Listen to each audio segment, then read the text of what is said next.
Hi, it's Elena of Financialdemics, and today's video is all about where to find money to save. Because I get it. If you feel like you are paycheck to paycheck, you don't have a lot of extra money, you like, girl, where am I finding this money? You're talking about saving. But look, I got you.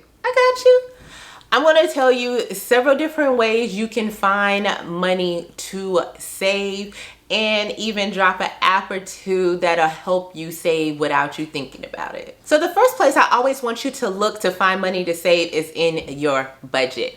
And let me tell you why. You may be good at budgeting and keeping track of all your bills and lifestyle expenses, but you don't have savings as one of your bills.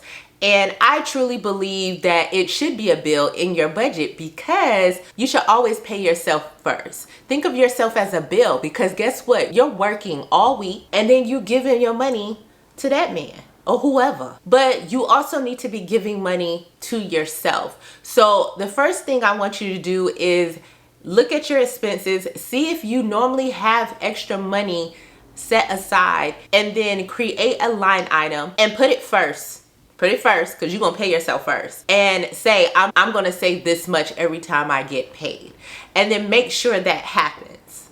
So how you can make sure that happens is if you do have direct deposit, go ahead and split your direct deposit up. Most companies allows you to have more than one bank listed for your direct deposit. So if so, set one up for your checking, set one up for your savings, and have that money go directly to your savings account. If your job does not allow you to do that, or you're currently not getting direct deposit, what I want you to do is this. If you do have direct deposit, but you can't set up more than one account, then go ahead and set up for an automatic transfer from your checking to your savings, okay? And it's going to happen the same time every month. If I were you and you kind of have an idea around what time of the month you normally have money in your account, or you normally get paid, just depending on how you get paid because everybody has different paydays, then either set it up on the payday itself or maybe set it up a few days later, because typically when people get paid like bi-weekly, there's a point where you know you will always have that first check or that second check by a certain date. Like it just is very rare it doesn't fall that way. So you might have to, look at your paydays and kind of figure out how that falls, but set up for that automatic transfer from your checking account to your savings account. Now, if you do not get direct deposit and you actually get your check in hand, but you have a bank account, now I'm gonna need you to go ahead and, go to the bank and put that check into your checking account and tell them immediately to transfer this amount into savings. Now, this is going to be more discipline for you. You can set up that automatic transfer also if you don't want to do that and you just want to be able to deposit your check. But those are ways that you can make sure, at least in your budget, that that's taken care of. The next thing you can do is cut your expenses. So go through all the items that you pay for on a monthly basis and look for anything, of course, that you are not using. I have a whole new video talking about subscriptions and how to manage them. So if you got extra subscriptions after this video, check out that video. But what you're going to do, instead of just keeping that money in your account now that you no longer have these extra expenses, you're going to write down how much you're saving from each of these expenses. And then now that amount needs to be added to the amount that's going to be transferred to savings from step one. Because now that's in your budget, right? So if you're saving, let's say you dropped stars, right? So I think stars is regularly, I think it's $8.99, right? So you're going to drop that, right? So let's just say $9 to make it easy. Now you got $9 extra. Now your savings amount is going to change. Let's just say that you were going to save $50 every month to keep it simple. Now you're saving $59. What we have a habit of doing is cutting the expenses but leaving that money in our account. I should also mention, if you are in the position where your expenses are more than your income, then you will not do this. I just want to say that. You need to make sure that you get to the point where at minimum your expenses matches your income. And then we have to figure out ways to get you where your expenses get below your income. So that means probably increasing your income. The next thing you could do to find money to save is use a savings app. So I've been on here before talking about different savings apps that I use. I've talked about Digit, I've talked about Qapital, I've talked about Coin. Coins just added their savings feature, so you definitely should check it out. But my favorite and the one that I've been using for the longest has been Digit. I really love Digit because even though you can set up rules with all of them, I just know with Digit, like Digit is gonna be like, girl, you got extra money and I'm gonna take it. And I literally have Digit set up on my fund money account. It's not set up on my bill account, and I don't advise you if you have more than one bank account. And I talk more about multiple bank accounts here, but if you want me to do an updated video on the bank accounts that we have and how we use them, and then let me know in the comments below. But I don't have Digit set up on my bill account because you ain't gonna mess with my bill money, because I know how Digit do. Right? So I have Digit set up on an account that does not get that much money. But if you see how much money is in my Digit account, it's absolutely ridiculous, because Digit says, oh, you not spending and you got money.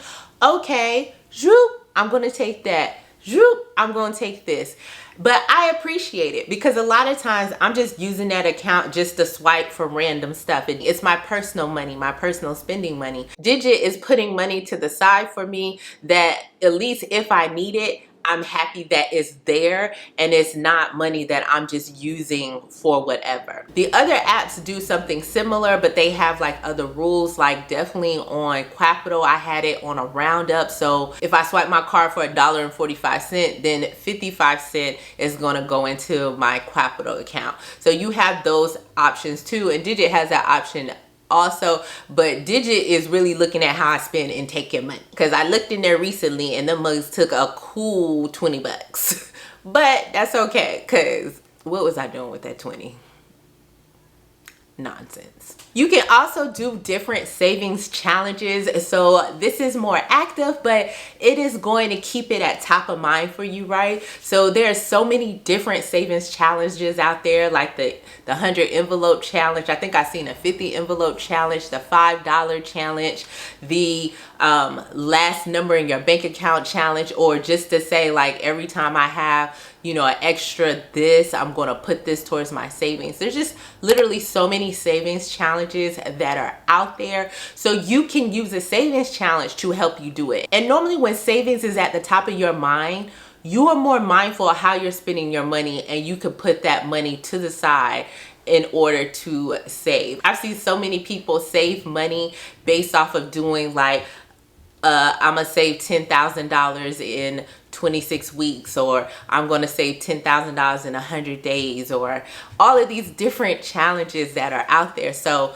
take advantage of them and try them yourself. You can also do no spend days. So no spend days is meaning that like you're not spending money on anything extra. Like if you need groceries and stuff like that, you do it, but you can't, like in the grocery store, pick up the Snicker bar. You know what I'm saying? Like you are literally not spending money on things that are unnecessary. And from what I understand, a lot of people I know who do no spend days, they actually already had the groceries and all of that taken care of. One of my friends, she actually has a personal finance group on Facebook called Blessed in Budgeting. I'll actually drop a link to it below if you want to join, because sometimes I'm in the group dropping some information here and there and commenting on her posts. But she even has challenges that she does with her group where they don't eat out.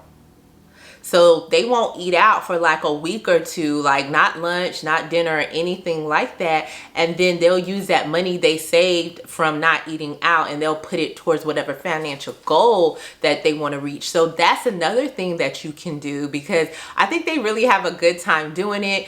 I don't join the no eat out challenges. There's nothing wrong with the challenge though. I just typically I don't eat out that often. So for me, it's like, I'm not gonna really save that much money. So, but I do think it's great if you're back in the office and, you know, if lunch is your thing, because I used to have a lunch budget. So if lunch is your thing, that's a way you can actually save money by doing these no eat out challenges. And the last thing I would say to you, if you still can't really find money to save, then it is time to increase your income. You have to find a way to bring in additional funds. There are so many different ways, and I need to do some updated videos of how you can bring in extra income into your household so that you can use that money to save, and you can use that money to build up your savings and then even go to the next goals that you have. So don't discount that. A lot of times people talk about just cutting your expenses, but you can really do both. Cut those expenses and then use the skills you have, or a side hustle, sell some things around the house. There's just so many different things you can do to increase the money in your household. In the comments below, let me know the different ways you find money to save. If you like this video, make sure you go ahead and hit that thumbs up button. Share it with a friend if they're looking for more ways to save money. And if you're trying to do better with managing those different subscriptions you have and save some money that way, then check out this video right here.